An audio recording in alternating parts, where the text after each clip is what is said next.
When it comes to your career in the Navy, how do you approach handling adversity? Oh man. So I think that, I always try to ask myself before I respond to something like, is it necessary? Like, is it necessary to really respond to this certain thing? And I always say, I truly believe that you gotta embrace the bad times. Like I've learned early, you really have to embrace the bad times. And the reason why is because you're gonna see that story again. You're gonna see that movie again. So I understand, like, I look at it in this way. I have to go through the tough times so that I'm not being hypocritical.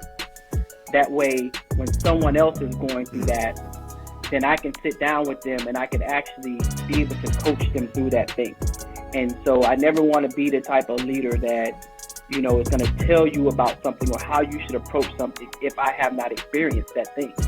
So every time I go through adversity or, I feel like something should be looked at as a negative situation, I look at it as, and I say to myself, hey, you got to go through this because you're going to see this again. Someone else is going to go through this and they're going to look to you to give them some sort of advice or some sort of guidance on that. So I think that getting my mind to take that approach has definitely helped me. And, I try to look at adversity as it's just me saying to myself, you know what? Okay. All right.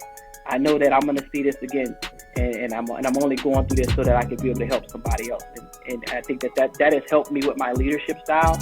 And that's where I believe that experience does matter, because I'm like, hey, when I've gone through a rough time, or I see somebody going through a rough time and they come to me and they're like, hey, Master Chief, hey, I'm going through this rough time. And sometimes it's not even about work. A lot of times it's about personal stuff.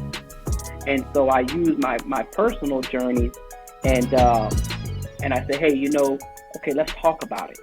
And sometimes I share some of my stories with them, to give them context of, how they should approach things in that nature. So that's how I deal with adversity. I just look at it as it's meant for me to go through that thing because I got to be able to help someone else.